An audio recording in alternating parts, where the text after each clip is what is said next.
Rádio França Internacional, emissões em língua portuguesa, são 17 horas aqui em Paris. Cristiane Soares. A marcar a atualidade desta sexta-feira, há 60 anos, as autoridades francesas e uma delegação provisória da República Argelina entravam na história com a assinatura dos acordos de Évian. 23º dia da invasão russa à Ucrânia. Numa conversa telefónica, Xi Jinping disse a Joe Biden que a crise na Ucrânia é algo que não quer ver. O Papa Francisco condenou por seu lado o perverso abuso do poder patente na agressão russa à Ucrânia e pediu ajuda aos ucranianos. Timor-Leste vai a votos este sábado para escolher o próximo presidente da República e a corrida à liderança desta jovem democracia está a bater recordes. E Cabo Verde assinala o primeiro ano da vacinação contra a Covid-19 e 2 anos de pandemia. No controle técnico desta emissão está Moçal Chiri. O jornal começa agora. Praia 99.3 FM. Há 60 anos, a 18 de março de 1962, as autoridades francesas e uma delegação provisória da República Argelina entraram na história com a assinatura dos acordos de Évian. Os dois países puseram assim fim a 132 anos de presença colonial francesa na Argélia e a uma das guerras mais ferozes do que o continente africano viveu no século XX. Após a independência, os líderes argelinos prestaram um grande auxílio a alguns movimentos africanos de libertação, como foi o caso dos angolanos, moçambicanos e guineenses, mas também a grupos de exilados políticos portugueses. Em Argel, onde vive o empresário português David Severino, os 60 anos, aliás, dos acordos de Évian não são celebrados. Os argelinos festejam o dia da independência a 5 de julho e o início da guerra a 1 de novembro, como nos explica o empresário. É mais o dia da independência e o dia do começo da guerra que é festejado, com inaugurações, com fogos de artifício, também dando homenagem aos mujahideen, aos mártires, não é? É mais nesse sentido que eles festejam. Não há nenhum evento especial que eu conheça, não é um dia muito especial para os argelinos. Na verdade é mais o dia da independência e o dia em que começou a guerra da independência. Continua a ser muito difícil esta relação entre a Argélia e a França? Difícil será sempre, não é? Quer dizer, era um país dominador, não é? Um país colonizador.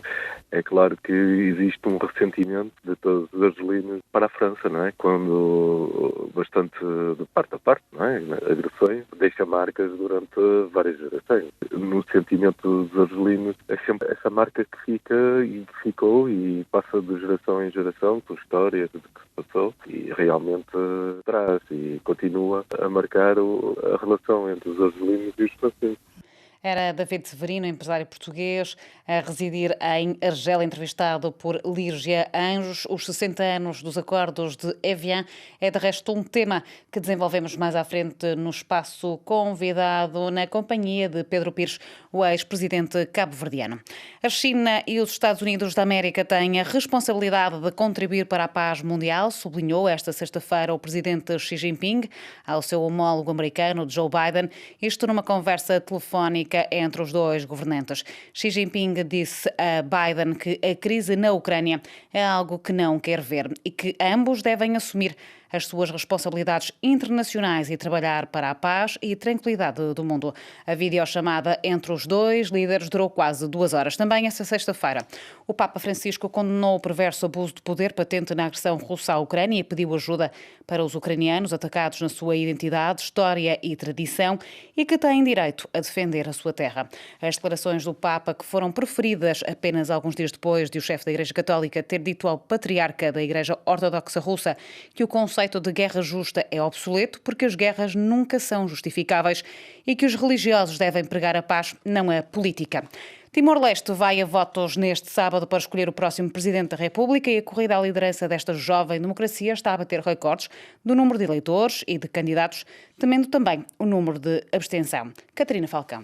Timor-Leste vai às urnas no sábado para as eleições presidenciais mais disputadas de sempre, com 16 candidatos a apresentarem-se a esta corrida eleitoral. Esta é também a eleição onde há mais timorenses recenseados, estimando-se uma participação de 850 mil pessoas. O grande embate político será entre o atual presidente Francisco Guterres Luolo e Ramos Horta, Prémio Nobel da Paz em 1996, pela luta pela independência do seu país e também ex-presidente. Não é a primeira vez que estas duas figuras políticas confrontam, com Luolo a contar com o apoio da Fretilin e Ramos Horta a ser candidato pelo Congresso Nacional da Reconstrução Timorense. Alguns candidatos repetentes são Ângela Freitas e Rogério Lobato, havendo também estreantes como Mariano Sabino ou António da Conceição. Outro candidato de relevo é Leri Anand Timur, ex-chefe das Forças Armadas timorenses. Devido ao grande número de candidatos, o debate, transmitido na televisão privada timorense e nas redes sociais, durou mais de 6 horas, sendo muito criticado pelos próprios candidatos. Os principais temas da campanha prendem-se ainda com a independência de Timor-Leste e a necessidade de manter a paz, justiça e liberdade